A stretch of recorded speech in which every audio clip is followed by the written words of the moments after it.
korupsi. Sore ini saya akan menyampaikan rilis kegiatan penyelidikan tertutup atau yang lazim disebut dengan tangkap tangan di Kabupaten Ogan Komering Ulu, Provinsi Sumatera Selatan.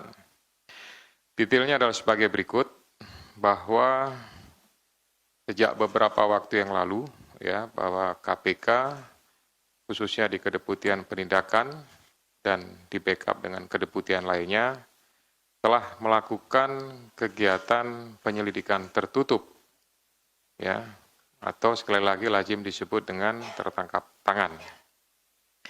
Adapun konstruksi perkara dan kronologi kegiatan penyelidikan tertutup yang membuahkan hasil kepada penangkapan terhadap beberapa orang adalah sebagai berikut. Pada bulan Januari 2025, dilakukan pembahasan RAPBD OKU tahun anggaran 2025 agar RAPBD tahun anggaran 2025 dapat disahkan. Beberapa perwakilan DPRD menemui pihak pemerintah daerah.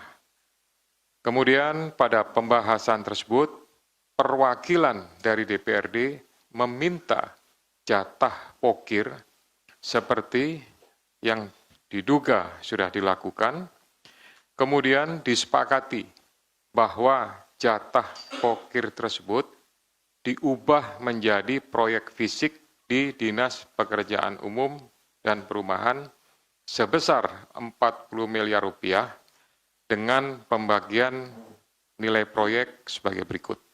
Jadi ini adalah perubahan untuk bisa merubah RAPBD yang ada di Kabupaten Oku. Untuk ketua dan wakil ketua, nilai proyeknya disepakati adalah 5 miliar, sedangkan untuk anggota itu adalah 1 miliar. Nilai ini kemudian turun menjadi 35 miliar.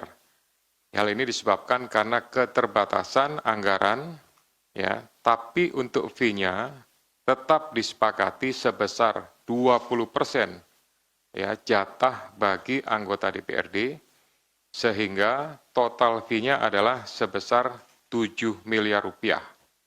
Nah, saat APBD tahun anggaran 2025 disetujui, anggaran Dinas PUPR naik dari pembahasan awal 48 miliar rupiah menjadi 96 miliar rupiah. Jadi signifikan karena ada kesepakatan, maka yang awalnya 48 bisa berubah menjadi 2 kali lipat. Kemudian saya lanjutkan lagi. Saat itu Saudara Nop yang merupakan pejabat Kepala Dinas PUPR menawarkan 9 proyek tersebut kepada Saudara MFZ dan Saudara ASS dengan komitmen fee sebesar 22%, yaitu 2% untuk Dinas PUPR dan 20% untuk DPRD. NOP kemudian mengkondisikan pihak swasta yang mengerjakan dan PPK untuk menggunakan beberapa perusahaan atau CV yang ada di Lampung Tengah. Kemudian penyedia dan PPK melakukan penandatanganan kontrak di Lampung Tengah. Ada beberapa nama perusahaan, antara lain termasuk juga kegiatannya. Yang pertama untuk rehabilitasi rumah dinas Bupati, lebih kurang sekitar 8,3 M dengan penyedia CVRF. Kemudian yang kedua, rehabilitasi rumah dinas Wakil Bupati, lebih kurang biayanya adalah 2,4 dengan penyedia CVRE. Kemudian yang ketiga, pembangunan kantor dinas PUPR Kabupaten Oku senilai 9,8 miliar dengan penyedia CVDSA. Kemudian yang keempat, pembangunan jembatan di Desa Guna Makmur senilai 983 juta rupiah dengan penyedia CVGR. Yang kelima, peningkatan jalan poros Desa Tanjung Manggus, Desa Bandar Agung senilai 4,9 dengan penyedia CV DSA. Yang keenam, peningkatan jalan desa Panai Makmur, Guna Makmur senilai 4,9 dengan penyedia CV ACN. Kemudian yang ketujuh, peningkatan jalan unit 16 Kedaton Timur senilai 4,9 miliar dengan penyedia CV MDR Corporation.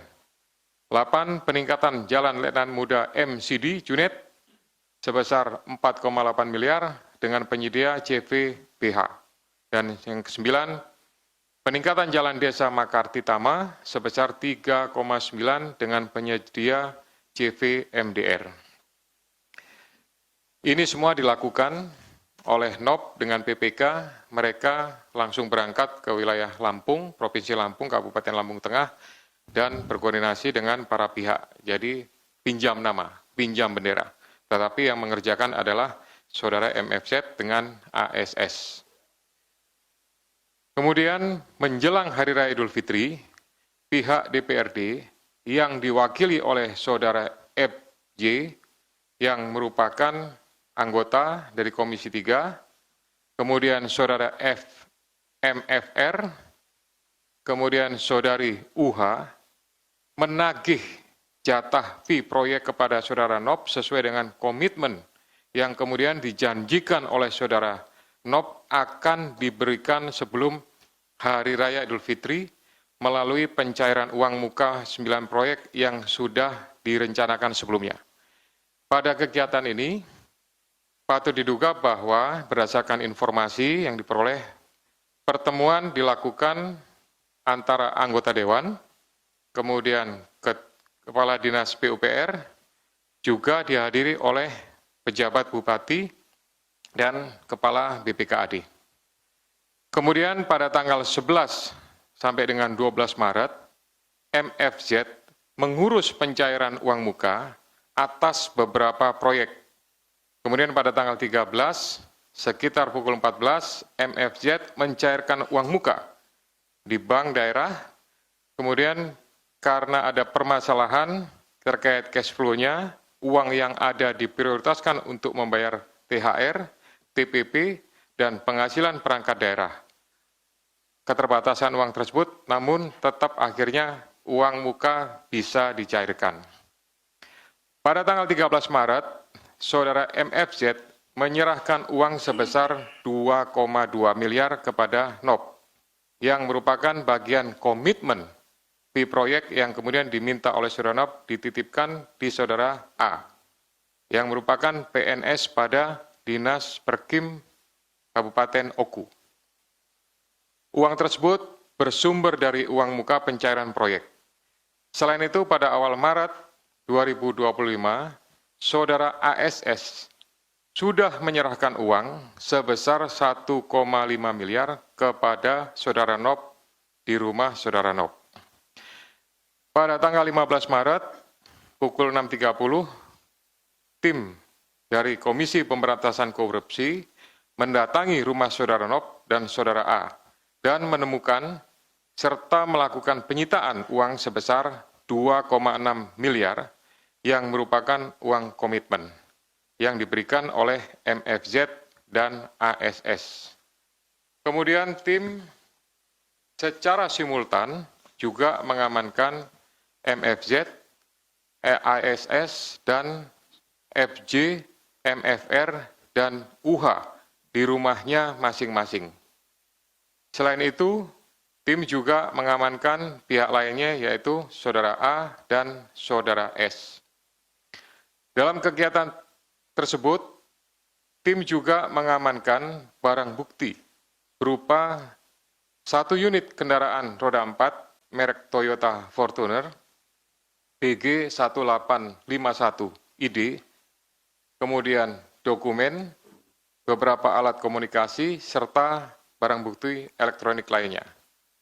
Jadi untuk uang yang 1,5 yang sudah diserahkan di awal, itu sebagian digunakan untuk kepentingan NOP, sebagian masih ada, dan sebagian sudah digunakan untuk pembelian 1 unit mobil merek Toyota Fortuner.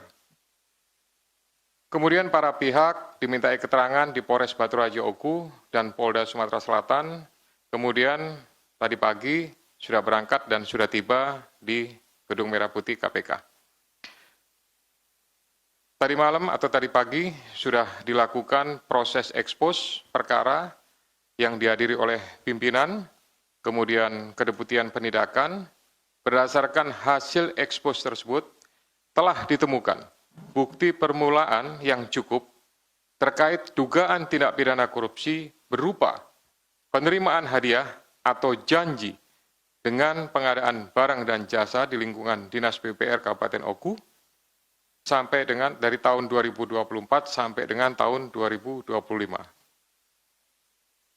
Selanjutnya, semua sepakat untuk dinaikkan ke tahap penyidikan dan menetapkan status tersangka terhadap FJ, anggota DPRD Kabupaten Oku, bersama-sama dengan MFR, kemudian UM, dan NOP selaku Kepala Dinas PUPR Kabupaten Oku, yang diduga melanggar pasal 12 huruf A atau pasal 12 huruf B dan pasal 12 huruf F dan pasal 12 huruf B besar Undang-Undang Nomor 31 Tahun 1999 tentang pemberantasan tindak pidana korupsi sebagaimana telah diubah dengan Undang-Undang Nomor 20 Tahun 2001 tentang perubahan atas Undang-Undang Nomor 31 Tahun 1999 tentang pemberantasan tindak pidana korupsi Yunto Pasal 55 Ayat 1 ke 1 KUHP.